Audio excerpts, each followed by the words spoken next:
नमस्कार दोस्तों, स्वागत है आपका मेरे चैनल कॉर्नर ऑफ बुक्स में। आज मैं आप लोगों के लिए पुनः मुंशी प्रेमचंद जी की एक नई कहानी लाई हूँ, जिसका शीर्षक है बेटों वाली विधवा। अगर आपको यह कहानी पसंद आती है तो आप कहानी को लाइक, सब्सक्राइब और शेयर अवश्य करिए। तो आइए सुनते हैं मुंशी प्रेमचंद जी की कहानी। पंडित अयोध्यानाथ का देहांत हुआ तो सबने कहा, ईश्वर आदमी को ऐसी ही मौत दे। 4 जवान बेटे थे, एक लड़की। चारों लड़कों के विवाह हो चुके थे, केवल लड़की कुंवारी थी। संपत्ति भी काफ़ी छोड़ी थी, एक पक्का मकान, 2 बगीचे, कई हजार के गहने और 20,000 नकद। विधवा फूलमती को शोक तो हुआ और कई दिन तक बेहाल पड़ी रही, लेकिन जवान बेटों को सामने देखकर उसे ढांढस हुआ। चारों लड़के एक से एक सुशील, चारों बहुएं एक से एक बढ़कर आज्ञाकारिणी। जब वह रात को लेटती तो चारों बारी बारी से उसके पांव दबाती। वह स्नान करके उठती तो उसकी साड़ी छाटती। सारा घर उसके इशारे पर चलता था। बड़ा लड़का कामतानाथ एक दफ्तर में 50 रुपये पर नौकर था। छोटा उमानाथ डॉक्टरी पास कर चुका था और कहीं औषधालय खोलने की फिक्र में था। तीसरा दयानाथ बीए में फेल हो गया था और पत्रिकाओं में लेख लिखकर कुछ न कुछ कमा लेता था। चौथा सीतानाथ चारों में सबसे कुशाग्र बुद्धि और होनहार था और अब की साल बीए प्रथम श्रेणी में पास करके एमए की तैयारी में लगा हुआ था।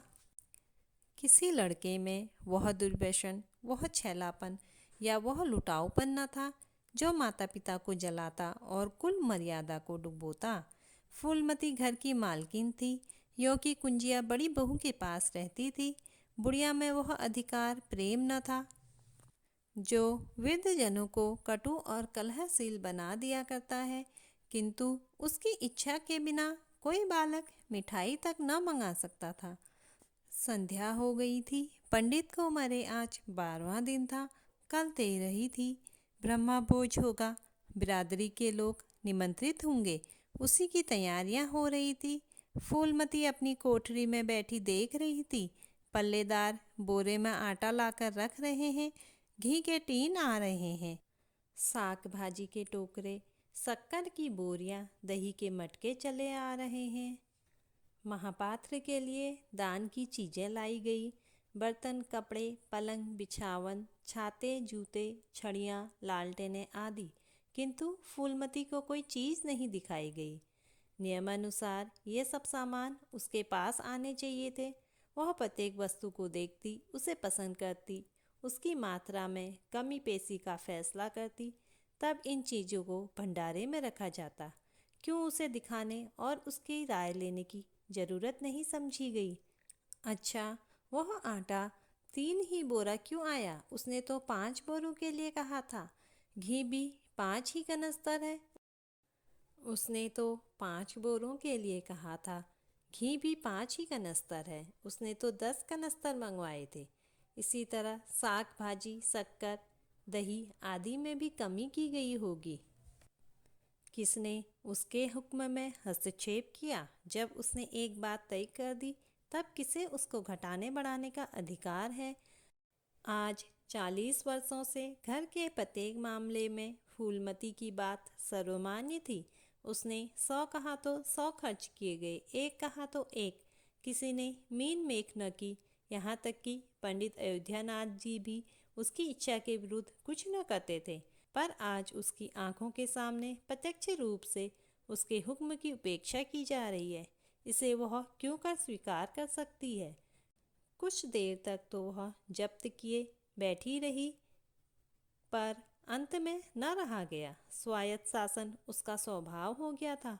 वह क्रोध में भरी हुई आई और कामतानाथ से बोली, क्या आटा 3 ही बोरे लाए? मैंने तो 5 बोरों के लिए कहा था और घी भी 5 ही टन मंगवाया। तुम्हें याद है, मैंने 10 कनस्तर कहा था। किफ़ायत को मैं बुरा नहीं समझती, लेकिन जिसने यह कुआं खोदा उसी की आत्मा पानी को तरसे, यह कितनी लज्जा की बात है। कामतानाथ ने क्षमा याचना न की, अपनी भूल भी स्वीकार न की और लज्जित भी नहीं हुआ। 1 मिनट तो विद्रोही भाव से खड़ा रहा, फिर बोला, हम लोगों की सलाह 3 ही बोरों की हुई और 3 बोरों के लिए 5 टीन घी काफ़ी था। इसी हिसाब से और चीज़ें भी कम कर दी गई हैं। फूलमती उग्र होकर बोली, किसकी राय से आटा कम किया गया? हम लोगों की राय से। तो मेरी राय कोई चीज़ नहीं है, क्यों नहीं, लेकिन अपना हानि लाभ तो हम समझते हैं। फूलमती हक्की बक्की होकर उसका मुंह ताकने लगी। इस वाक्य का आशय उसकी समझ में न आया। अपना हानि लाभ, अपने घर में हानि लाभ की जिम्मेदार वह आप है। दूसरों को, चाहे वे उसके पेट के जन्म पुत्र ही क्यों न हो, उसके कामों में हस्तक्षेप करने का क्या अधिकार? यह लौंडा तो इस ढिठाई से जवाब दे रहा है मानो घर उसी का है, उसी ने मर मर कर गृहस्थी जोड़ी है, मैं तो गैर हूँ। जरा इसकी हेकड़ी तो देखो। उसने तमतमाए हुए मुख से कहा, मेरे हानि लाभ के जिम्मेदार तुम नहीं हो। मुझे अख्तियार है, जो उचित समझूं वह करूं। अभी जाकर 2 बोरे आटा और 5 टीन घी और लाओ। और आगे के लिए खबरदार, जो किसी ने मेरी बात काटी। अपने विचार में उसने काफ़ी तबीह कर दी थी। शायद इतनी कठोरता अनावश्यक थी। उसे अपनी उग्रता पर खेद हुआ। लड़के ही तो हैं, समझे होंगे कुछ किफ़ायत करनी चाहिए। मुझसे इसलिए न पूछा होगा कि अम्मा तो खुद हर एक काम में किफ़ायत करती है। अगर इन्हें मालूम होता कि इस काम में किफ़ायत पसंद न करूँगी तो कभी इन्हें मेरी उपेक्षा करने का साहस न होता। यद्यपि कामतानाथ अब भी उसी जगह खड़ा था और उसकी भावभंगी से ऐसा ज्ञात होता था कि इस आज्ञा का पालन करने के लिए वह बहुत उत्सुक नहीं। पर फूलमती निश्चित होकर अपनी कोठरी में चली गई। इतनी तबीह पर भी किसी को उसकी अवज्ञा करने की सामर्थ्य हो सकती है, इसकी संभावना का ध्यान भी उसे न आया। पर ज्यों-ज्यों समय बीतने लगा, उस पर यह हकीकत खुलने लगी कि इस घर में अब उसकी वह हैसियत नहीं रही जो 10-12 दिन पहले थी। संबंधियों के यहाँ के नेवते में शक्कर, मिठाई, दही, अचार आदि आ रहे थे। बड़ी बहू इन वस्तुओं को स्वामिनी भाव से संभाल संभाल कर रख रही थी। कोई भी उससे पूछने नहीं आता। बिरादरी के लोग जो कुछ पूछते हैं कामतानाथ से या बड़ी बहू से। कामतानाथ कहाँ का बड़ा इंतजामकार है, रात दिन भर तो भांग पिए पड़ा रहता है। किसी तरह रोध होकर दफ्तर चला जाता है, उसमें भी महीने में 15 नागों से कम नहीं होते। वह तो कहो साहब पंडित जी का लिहाज करता है, नहीं तो अब तक कभी का निकाल देता। और बड़ी बहू जैसे फूहड़ औरत भला इन सब बातों को क्या समझेगी? अपने कपड़े लत्ते तक तो जतन से रख नहीं सकती है, चली है गृहस्थी चलाने। सब मिलकर कुल की नाक कटवाएंगे। वक्त पर कोई न कोई चीज़ कम हो जाएगी। इन कामों के लिए बड़ा अनुभव चाहिए। कोई चीज़ तो इतनी बन जाएगी कि मारी मारी फिरेगी, कोई चीज़ इतनी कम बनेगी कि किसी पत्तल पर पहुंचेगी और किसी पर नहीं। आखिर इन सबों को हो क्या गया है? अच्छा, बहू तिजोरी क्यों खोल रही है? यह मेरी आज्ञा के बिना तिजोरी खोलने वाली कौन होती है? कुंजी उसके पास अवश्य है, लेकिन जब तक मैं रुपये न निकलवाऊं तिजोरी नहीं खुलती। आज तो इस तरह खोल रही है मानो मैं कुछ हूँ ही नहीं। यह मुझसे न बर्दाश्त होगा। वह झमक कर उठी और बहू के पास जाकर कठोर स्वर में बोली, तिजोरी क्यों खोलती हो बहू? मैंने तो खोलने को नहीं कहा। बड़ी बहू ने निसंकोच भाव से उत्तर दिया, बाजार से सामान आया है तो दाम न दिया जाएगा? कौन चीज़ किस भाव में आई है और कितनी आई है, यह मुझे कुछ नहीं मालूम। जब तक हिसाब किताब न हो जाए रुपये कैसे दिए जाए? हिसाब किताब सब हो गया है। किसने किया? मैं क्या जानूं किसने किया? जाकर मर्दों से पूछो। मुझे हुक्म मिला रुपये लाकर दे दो, रुपये लिए जाती हूँ। फूलमती खून का घूंट पीकर रह गई। इस वक्त बिगड़ने का अवसर न था। घर में मेहमान स्त्री पुरुष भरे हुए थे। अगर इस वक्त उसने लड़कों को डांटा तो लोग यही कहेंगे कि इनके घर में पंडित जी के मरते ही फूट पड़ गई। दिल पर पत्थर रखकर फिर अपनी कोठरी में चली गई। जब मेहमान विदा हो जाएंगे तब वह एक एक की खबर लेगी। तब देखेगी कौन उसके सामने आता है और क्या कहता है। इनकी सारी चौकड़ी भुला देगी। किंतु कोठरी के एकांत में भी वह निश्चिंत न बैठी थी। सारी परिस्थिति को गिद्ध दृष्टि से देख रही थी। कहाँ सत्कार का कौन सा नियम भंग होता है, कहाँ मर्यादाओं की उपेक्षा की जाती है। भोज आरंभ हो गया। सारी बिरादरी एक साथ पंगत में बैठा दी गई। आंगन में मुश्किल से 200 आदमी बैठ सकते हैं। ये 500 आदमी इतनी सी जगह में कैसे बैठ जाएंगे? क्या आदमी के ऊपर आदमी बिठाए जाएंगे? 2 पंक्तों में लोग बिठाए जाएं तो क्या बुराई हो जाती? यही तो होता कि 12 बजे की जगह भोज 2 बजे समाप्त होता। मगर यहाँ तो सबको सोने की जल्दी पड़ी हुई है। किसी तरह यह बला सिर से टले और चैन से सोए। लोग कितने सट कर बैठे हुए हैं कि किसी को हिलने की भी जगह नहीं। पत्तल एक पर एक रखे हुए हैं। पूरियाँ ठंडी हो गई हैं। लोग गरम गरम मांग रहे हैं। मैदे की पूरियाँ ठंडी होकर चिमड़ी हो जाती हैं। इन्हें कौन खाएगा? रसोइयों को कड़ाव पर से न जाने क्यों उठा दिया गया। यही सब बातें नाक काटने की हैं। सहसा शोर मचा। तरकारियों में नमक नहीं। बड़ी बहू जल्दी जल्दी नमक पीसने लगी। फूलमती क्रोध के मारे ओंठ चबा रही थी, पर इस अवसर पर मुंह न खोल सकती थी।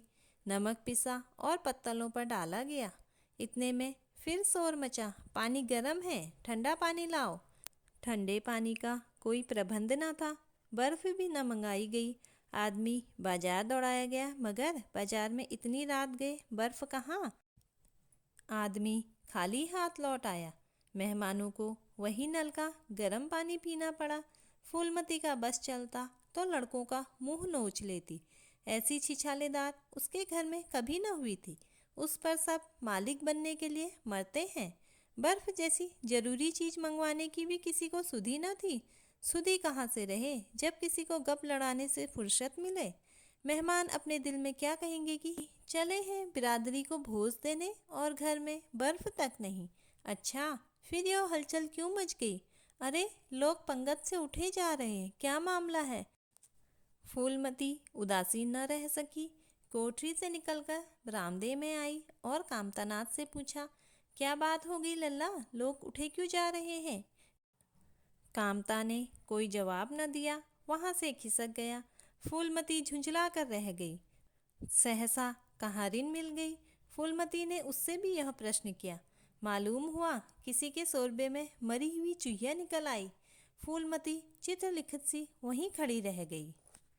भीतर ऐसा उबाल उठा कि दीवार से सिर टकरा ले। अभागे भोज का प्रबंध करने चले थे। इस फूहड़पन की कोई हद है? कितने आदमियों का धर्म सत्यानाश हो गया। फिर पंगत क्यों ना उठ जाए? आंखों से देखकर अपना धर्म कौन गंवाएगा? हाँ, सारा किया धरा मिट्टी में मिल गया। सैकड़ों रुपये पर पानी फिर गया। बदनामी हुई, वह अलग। मेहमान उठ चुके थे। पत्तलों पर खाना ज्यों का त्यों पड़ा हुआ था। चारों लड़के आंगन में लज्जित खड़े थे, एक दूसरे को इल्जाम दे रहे थे। बड़ी बहू अपनी देवरानियों पर बिगड़ रही थी। देवरानियां सारा दोष कुमुद के सिर डालती थी। कुमुद खड़ी रो रही थी। उसी वक्त फूलमती झल्लाई हुई आकर बोली, मुंह में कालिक लगी कि या नहीं, या अभी कुछ कसर बाकी है? डूब मरो सबके सब जाकर चिल्लू भर पानी में। शहर में कहीं मुंह दिखाने लायक भी ना रहे। किसी लड़के ने जवाब न दिया। फूलमती और भी प्रचंड होकर बोली, तुम लोगों को क्या किसी को शर्म हया तो है नहीं? आत्मा तो उनकी रो रही है जिन्होंने अपनी जिंदगी घर की मर्जाद बनाने में खराब कर दी। उनकी पवित्र आत्मा को तुमने यूं कलंकित किया। शहर में घुड़ी घुड़ी हो रही है। अब कोई तुम्हारे द्वार पर पेशाब करने तो आएगा नहीं। कामतानाथ कुछ देर तक तो चुपचाप खड़ा सुनता रहा। आखिर झुंझला कर बोला, अच्छा अब चुप रहो अम्मा, भूल हुई, हम सब मानते हैं, बड़ी भयंकर भूल हुई, लेकिन अब क्या? उसके लिए घर के प्राणियों को हलाल कर डालोगी? सभी से भूलें होती हैं। आदमी पछता कर रह जाता है, किसी की जान तो नहीं मारी जाती। बड़ी बहू ने अपनी सफाई दी। हम क्या जानते थे कि बीवी अर्थात कुमुद से इतना सा काम भी न होगा। इन्हें चाहिए था कि देखकर तरकारी कड़ाव में डालती। टोकरी उठाकर कड़ाव में डाल दी। हमारा क्या दोष? कामतानाथ ने पत्नी को डांटा। इसमें न कुमुद का कसूर है, न तुम्हारा न मेरा। संयोग की बात है, बदनामी भाग में लिखी थी, वह हुई। इतने बड़े भोज में एक एक मुट्ठी तरकारी कड़ाव में नहीं डाली जाती, टोकरे के टोकरे उड़ेल दिए जाते हैं। कभी कभी ऐसी दुर्घटना होती है, पर इसमें कैसी जग हंसाई और कैसी नाक कटाई। तुम खामखा जले पर नमक छिड़कती हो। फूलमती ने दांत पीस कर कहा। शर्माते तो नहीं, उल्टा और बेहाई की बातें करते हो। कामतानाथ ने निसंकोच होकर कहा। शर्माऊं क्यों? किसी की चोरी की है? चीनी में चींटी और आटे में घुन, यह नहीं देखे जाते? पहले हमारी निगाह न पड़ी, बस यही बात बिगड़ गई। नहीं चुपके से चूहिया निकालकर फेंक देते, किसी को खबर भी न होती। फूलमती ने चकित होकर कहा। क्या कहता है? मरी चूहिया खिलाकर सबका धर्म बिगाड़ देता। कामता हंसकर बोला। क्या पुराने जमाने की बातें करती हो अम्मा? इन बातों से धर्म नहीं जाता। यह धर्मात्मा लोग जो पत्तल पर से उठ गए हैं, इनमें से कौन है जो भेड़ बकरी का मांस न खाता हो? तालाब के कछुए और घोंगे तक तो किसी से बचते नहीं, जरा सी चूहिया में क्या रखा था? फूलमती को ऐसा प्रतीत हुआ कि अब पले आने में बहुत देर नहीं है। जब पढ़े लिखे आदमियों के मन में ऐसे अधार्मिक भाव आने लगे, तो फिर धर्म की भगवान ही रक्षा करे। अपना सा मुंह लेकर चली गई। 2 महीने गुजर गए। रात का समय है। चारों भाई दिन के काम से छुट्टी पाकर कमरे में बैठकर गपशप कर रहे हैं। बड़ी बहू भी षड्यंत्र में शरीक है। कुमुद के विवाह का प्रश्न छिड़ा हुआ है। कामतानाथ ने मसनद पर टेक लगाते हुए कहा। दादा की बात दादा के साथ गई। पंडित विद्वान भी हैं और कुलीन भी होंगे, लेकिन जो आदमी अपनी विद्या और कुलीनता को रुपयों पर बेचे, वह नीच है। ऐसे नीच आदमी के लड़के से हम कुमुद का विवाह न करेंगे। 5,000 तो दूर की बात है, उसे बताओ धत्ता और किसी दूसरे घर की तलाश करो। हमारे पास कुल 20,000 ही तो हैं। एक एक के हिस्से में 5-5 हजार आते हैं। 5,000 दहेज में दे दे और 5,000 नेक न्यौछावर बाजे गाजे में उड़ा दे, तो फिर हमारी बधिया ही बैठ जाएगी। उमानाथ बोले। मुझे अपना औषधालय खोलने के लिए कम से कम 5,000 की जरूरत है। मैं अपने हिस्से से 1 पाई भी नहीं दे सकता। फिर खुलते ही आमदनी तो होगी नहीं, कम से कम साल भर घर से खाना पड़ेगा। दयानाथ एक समाचार पत्र देख रहे थे। आंखों से ऐनक उतारते हुए बोले। मेरा विचार भी एक पत्र निकालने का है। प्रेस और पत्र में कम से कम 10,000 का कैपिटल चाहिए। 5,000 मेरे रहेंगे तो कोई ना कोई साझेदार भी मिल जाएगा। पत्रों में लेख लिखकर मेरा निर्वाह नहीं हो सकता। कामतानाथ ने सिर हिलाते हुए कहा। अजी राम भजो, सेंत में कोई लेख छपता नहीं, रुपये कौन देता है? दयानाथ ने प्रतिवाद किया। नहीं, यह बात तो नहीं है। मैं तो कहीं भी बिना पेश की पुरस्कार लिए नहीं लिखता। कामता ने जैसे अपने शब्द वापस लिए। तुम्हारी बात मैं नहीं करता भाई। तुम तो थोड़ा बहुत मार लेते हो, लेकिन सबको तो नहीं मिलता। बड़ी बहू ने श्रद्धा भाव से कहा। कन्या भाग्यवान हो तो दरिद्र घर में भी सुखी रह सकती है, अभागी हो तो राजा के घर में भी रोएगी। यह सब नसीबों का खेल है। कामतानाथ ने स्त्री की ओर प्रशंसा भाव से देखा। फिर इसी साल हमें सीता का विवाह भी तो करना है। सीतानाथ सबसे छोटा था। सिर झुकाइए भाइयों की स्वार्थ भरी बातें सुन सुनकर कुछ कहने के लिए उतावला हो रहा था। अपना नाम सुनते ही बोला। मेरे विवाह की आप चिंता न करें। मैं जब तक किसी धंधे में न लग जाऊंगा, विवाह का नाम भी न लूंगा। और सच पूछिए तो मैं विवाह करना ही नहीं चाहता। देश को इस समय बालकों की जरूरत नहीं, काम करने वालों की जरूरत है। मेरे हिस्से के रुपये आप कुमुद के विवाह में खर्च कर दें। सारी बातें तय हो जाने के बाद यह उचित नहीं है कि पंडित मुरारीलाल से संबंध तोड़ लिए जाए। उमा ने तीव्र स्वर में कहा। 10,000 कहाँ से आएंगे? सीता ने डरते हुए कहा। मैं तो अपने हिस्से के रुपये देने को कहता हूँ, और शेष मुरारीलाल से कहा जाए कि दहेज में कुछ कमी कर दें। वे इतने स्वार्थी नहीं हैं कि इस अवसर पर कुछ बल खाने को तैयार न हो जाए। अगर वह 3,000 में संतुष्ट हो जाए तो 5,000 में विवाह हो सकता है। उमा ने कामतानाथ से कहा, सुनते हैं भाई साहब इसकी बातें। दयानाथ बोल उठे, तो इसमें आप लोगों का क्या नुकसान है? मुझे तो इस बात से खुशी हो रही है कि भला हम में कोई तो त्याग करने योग्य है। इन्हें तत्काल रुपये की जरूरत नहीं है, सरकार से वजीफा पाते ही हैं, पास होने पर कहीं ना कहीं जगह मिल जाएगी। हम लोगों की हालत तो ऐसी नहीं है। कामतानाथ ने दूरदर्शिता का परिचय दिया। नुकसान की एक ही कही, हम में से एक को कष्ट हो तो क्या और लोग बैठ देखेंगे?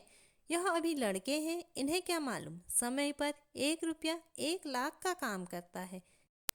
कल इन्हें विलायत जाकर पढ़ने के लिए सरकारी वजीफा मिल जाए या सिविल सर्विस में आ जाए, उस वक्त सफ़र की तैयारियों में 4-5 हज़ार लग जाएंगे। तब किसके सामने हाथ फैलाते फिरेंगे? मैं यह नहीं चाहता कि दहेज के पीछे इनकी जिंदगी नष्ट हो जाए। इस तर्क ने सीतानाथ को भी तोड़ दिया। सकुचाता हुआ बोला, हाँ यदि ऐसा हुआ तो बेशक मुझे रुपये की जरूरत होगी।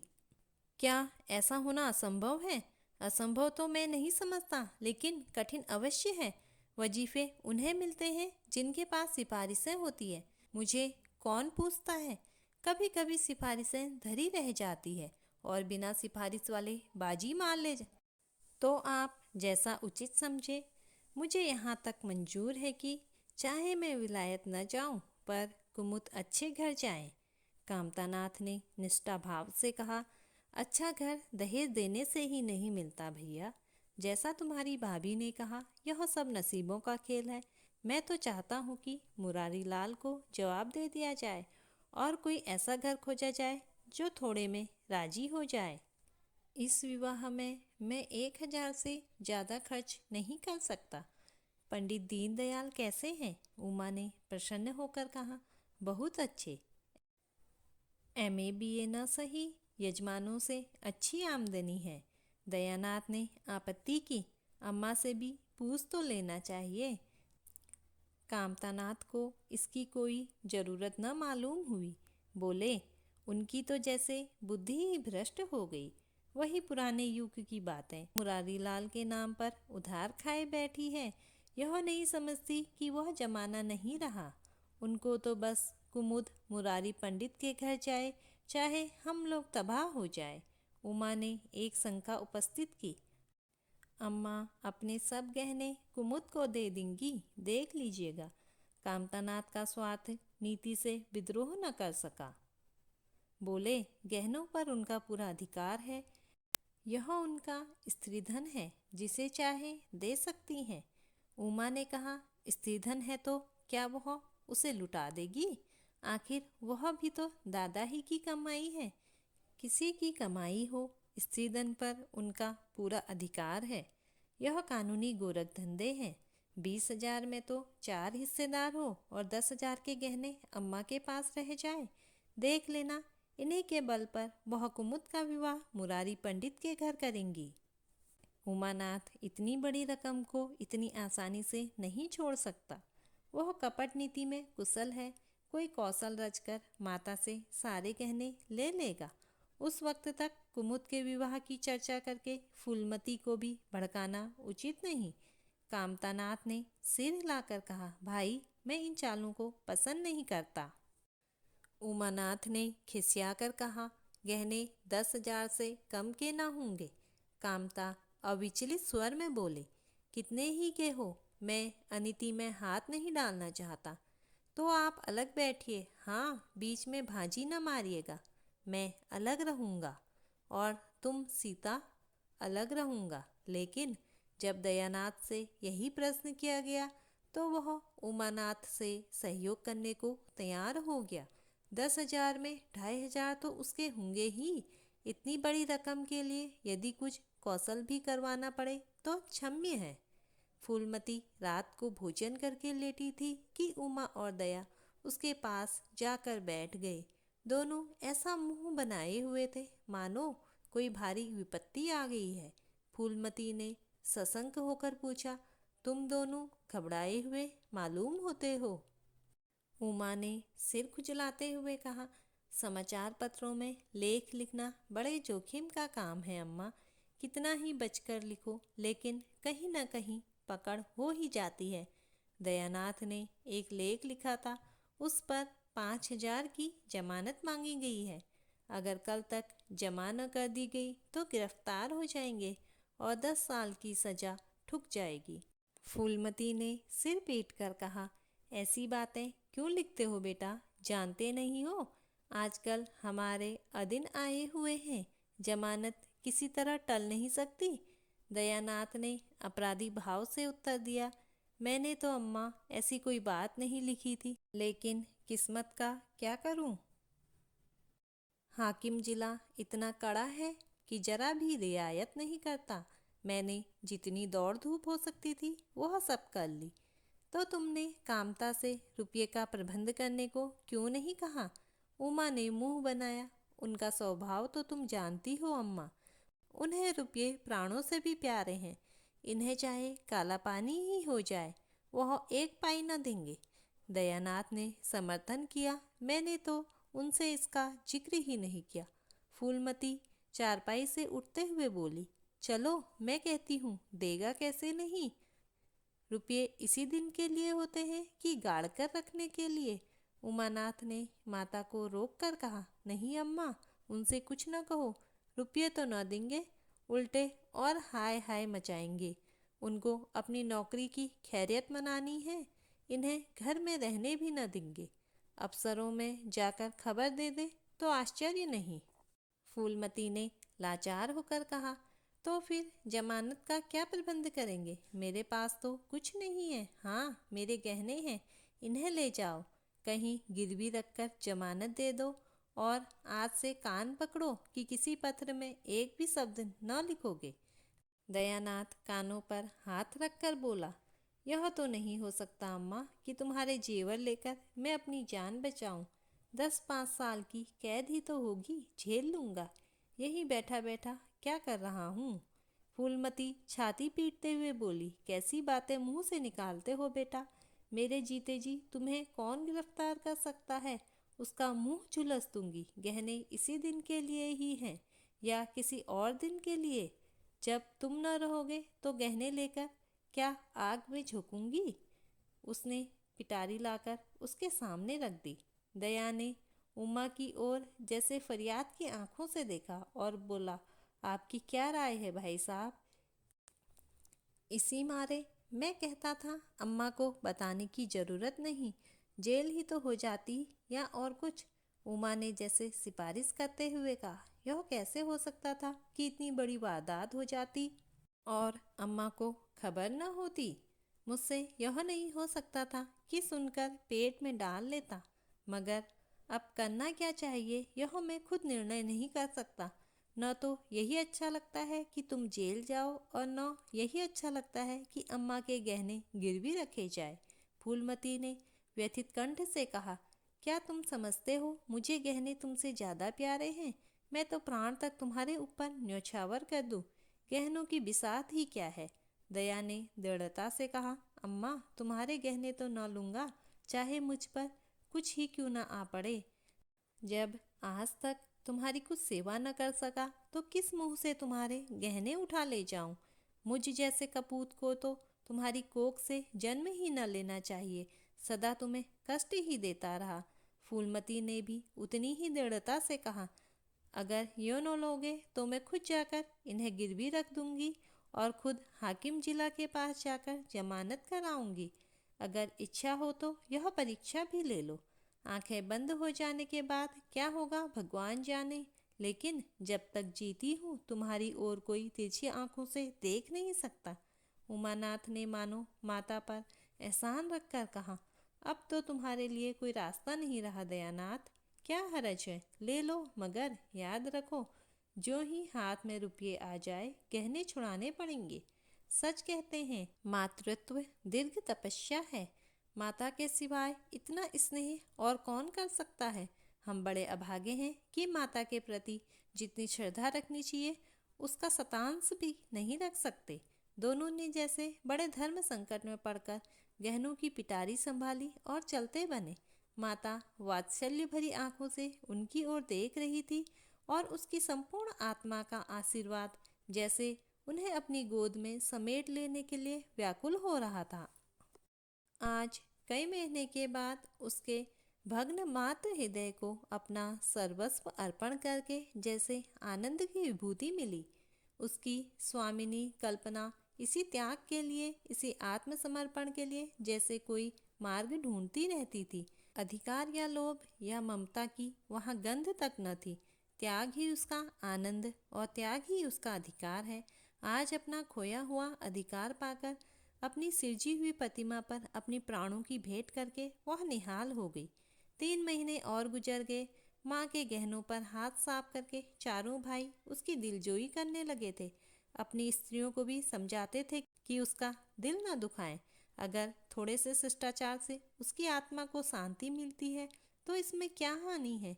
चारों करते अपने मन की, पर माता से सलाह ले लेते या ऐसा जाल फैलाते कि वह सरला उनकी बातों में आ जाती और हर एक काम में सहमत हो जाती।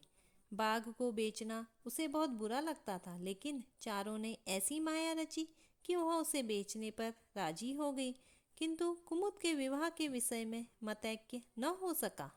माँ पंडित मुरारी लाल पर जमी हुई थी, लड़के दीनदयाल पर अड़े हुए थे।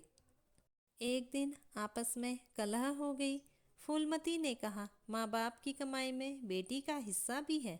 तुम्हें 16,000 का एक बाग मिला, 25,000 का एक मकान, 20,000 नकद में, क्या 5,000 भी कुमुद का हिस्सा नहीं है? कामता ने नम्रता से कहा, अम्मा कुमुद आपकी लड़की है तो हमारी बहन है। आप 2-4 साल में प्रस्थान कर जाएंगी, पर हमारा और उसका बहुत दिनों तक संबंध रहेगा। तब हम यथाशक्ति कोई ऐसी बात न करेंगे जिससे उसका अमंगल हो। लेकिन हिस्से की बात कहती हो तो कुमुद का हिस्सा कुछ नहीं। दादा जीवित थे तब और बात थी, वह उसके विवाह में जितना चाहते खर्च करते, कोई उनका हाथ न पकड़ सकता था। लेकिन अब तो हमें एक एक पैसे की किफ़ायत करनी पड़ेगी। जो काम 1,000 में हो जाए उसके लिए 5,000 खर्च करना कहाँ की बुद्धिमानी है। उमानाथ ने सुधारा, 5,000 क्यों, 10,000 कहिए। कामता ने भवें सिकोड़ कर कहा, नहीं, मैं 5,000 ही कहूँगा। एक विवाह में 5,000 खर्च करने की हमारी हैसियत नहीं है। फूलमती ने जिद पकड़ कर कहा, विवाह तो मुरारी लाल के पुत्र से ही होगा। 5,000 खर्च हो चाहे 10,000, मेरे पति की कमाई है, मैंने मर मर कर जोड़ा है, अपनी इच्छा से खर्च करूँगी। तुम्ही ने मेरी कोख से नहीं जन्म लिया है, कुमुद भी उसी कोख से आई है। मेरी आंखों में तुम सब बराबर हो, मैं किसी से कुछ मांगती नहीं। तुम बैठे तमाशा देखो, मैं सब कुछ कर लूँगी। 20,000 में 5,000 कुमुद का है। कामतानाथ को अब कड़वे सत्य की शरण लेने के सिवा और मार्ग न रहा। बोला, अम्मा तुम बरबस बात बढ़ाती हो। जिन रुपयों को तुम अपना समझती हो वह तुम्हारे नहीं है। तुम हमारी अनुमति के बिना उनमें से कुछ खर्च नहीं कर सकते। फूलमती को जैसे सर्फ ने डस लिया। क्या कहा? फिर तो कहना, मैं अपने ही सचे रुपये अपनी इच्छा से नहीं खर्च कर सकती। वह तुम्हारे रुपये नहीं रहे, हमारे हो गए। तुम्हारे होंगे लेकिन मेरे मरने के पीछे नहीं, दादा के मरते ही हमारे हो गए। उमानाथ ने बेहयाई से कहा, अम्मा कानून कायदा तो जानती नहीं, नाहक उछलती है। फूलमती क्रोध विहल होकर बोली, भाड़ में जाए तुम्हारा कानून, मैं ऐसे कानून को नहीं जानती। तुम्हारे दादा ऐसे कोई धन्ना सेठ नहीं थे। मैंने ही पेट और तन काट कर यह गृहस्थी जोड़ी है, नहीं आज बैठने की छां न मिलती। मेरे जीते जी तुम मेरे रुपये छू नहीं सकते। मैंने 3 भाइयों के विवाह में 10-10 हजार खर्च किए हैं, वही मैं कुमुद के विवाह में भी खर्च करूंगी। कामतानाथ भी गर्म पड़ा, आपको कुछ भी खर्च करने का अधिकार नहीं। उमानाथ ने बड़े भाई को डांटा, आप खामखा अम्मा के मुंह लगते हैं भाई साहब। मुरारी लाल को पत्र लिख दीजिए कि तुम्हारे यहाँ कुमुद का विवाह न होगा, बस छुट्टी हुई। कायदा कानून तो जानती नहीं, व्यर्थ की बहस करती है। फूलमती ने संयमित स्वर में कहा, अच्छा क्या कानून है, जरा मैं भी सुनूं। उमा ने निरीह भाव से कहा, कानून यही है कि बाप के मरने के बाद जायदाद बेटों की हो जाती है, माँ का हक केवल रोटी कपड़े का है। फूलमती ने तड़प कर पूछा, किसने यह कानून बनाया है? उमा शांत स्थिर स्वर में बोला, हमारे ऋषियों ने, महाराज मनु ने, और किसने? फूलमती एक क्षण अवाक रहकर आहत कंठ से बोली, तो इस घर में मैं तुम्हारे टुकड़ों पर पड़ी हुई हूँ? उमानाथ ने न्यायाधीश की निर्ममता से कहा, तुम जैसा समझो। फूलमती की संपूर्ण आत्मा मानो इस वज्रपात से चित्कार करने लगी। उसके मुख से जलती हुई चिंगारियों की भांति यह शब्द निकल पड़े, मैंने घर बनवाया, मैंने संपत्ति जोड़ी, मैंने तुम्हें जन्म दिया, पाला, और आज मैं इस घर में गैर हूँ। मनु का यही कानून है और तुम उसी कानून पर चलना चाहते हो तो अच्छी बात है। अपना घर द्वार लो, मुझे तुम्हारी आश्रिता बनकर रहना स्वीकार नहीं। इससे कहीं अच्छा है कि मैं मर जाऊं। वह रे अंधेर, मैंने पेड़ लगाया और मैं ही उसकी छाह में खड़ी नहीं रह सकती।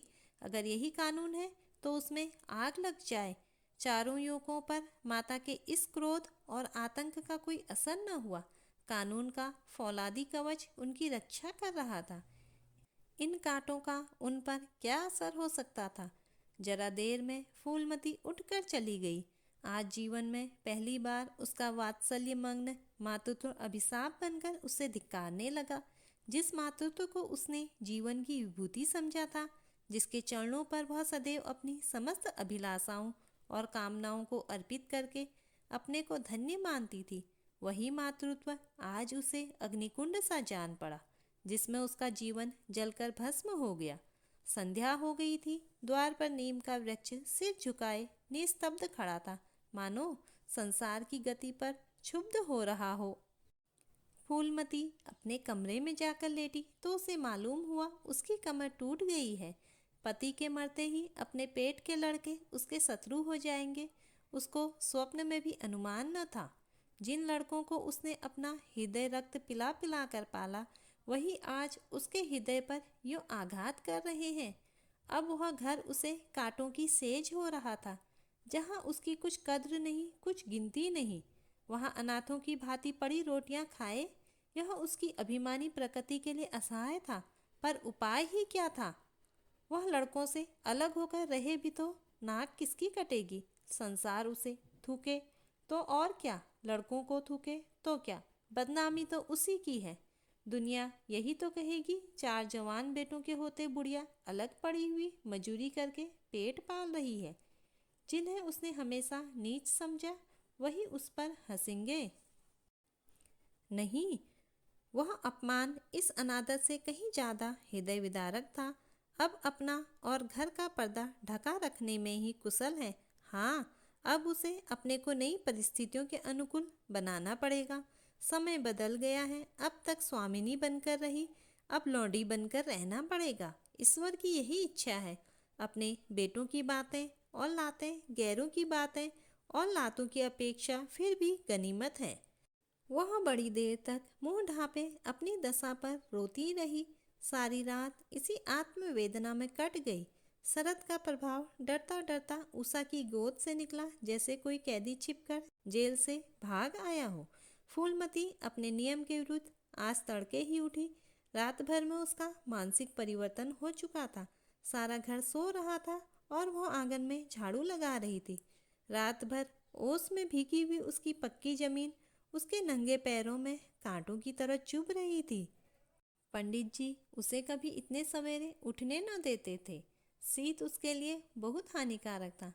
पर अब वह दिन नहीं रहे। प्रकृति उसको भी समय के साथ बदल देने का प्रयत्न कर रही थी। झाड़ू से फुर्सत पाकर उसने आग जलाई और चावल दाल की कंकड़ियाँ चुनने लगी। कुछ देर में लड़के जागे, बहुएं उठी। सभी ने बुढ़िया को सर्दी से सिकुड़े हुए काम करते देखा, पर किसी ने यह न कहा कि अम्मा क्यों हलकान होती हो।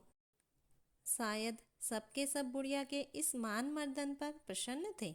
आज से फूलमती का यही नियम हो गया कि जी तोड़कर घर का काम करना और अंतरंग नीति से अलग रहना। उसके मुख पर जो एक आत्मगौरव झलकता रहता था, उसकी जगह अब गहरी वेदना छाई हुई नजर आती थी। जहाँ बिजली जलती थी, वहाँ अब तेल का दिया टिमटिमा रहा था, जिसे जिसे बुझा देने के लिए हवा का एक हल्का सा झोंका काफ़ी है।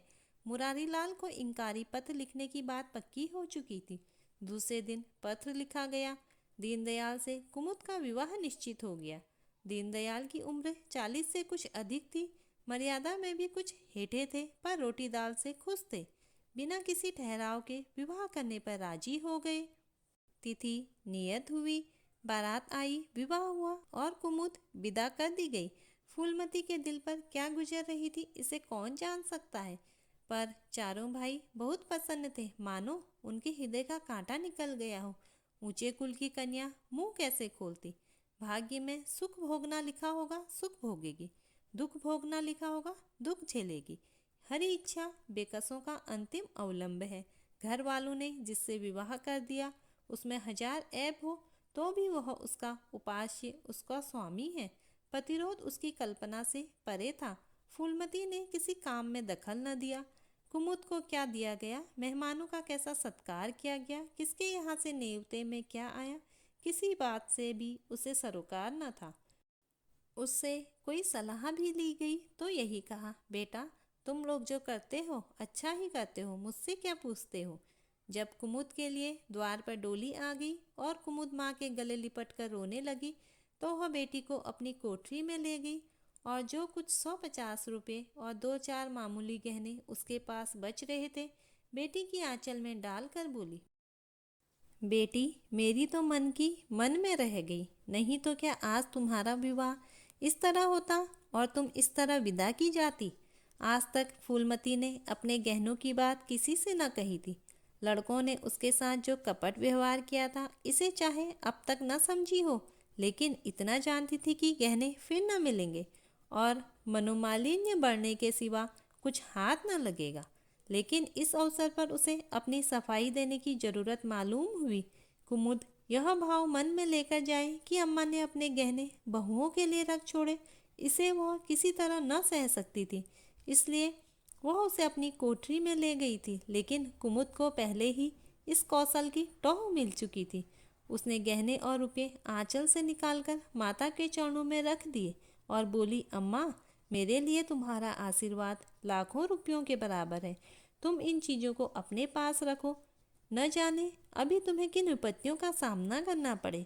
फूलमती कुछ कहना ही चाहती थी कि उमानाथ ने आकर कहा, क्या कर रही है कुमुद, चल जल्दी कर, शायद टली जाती है।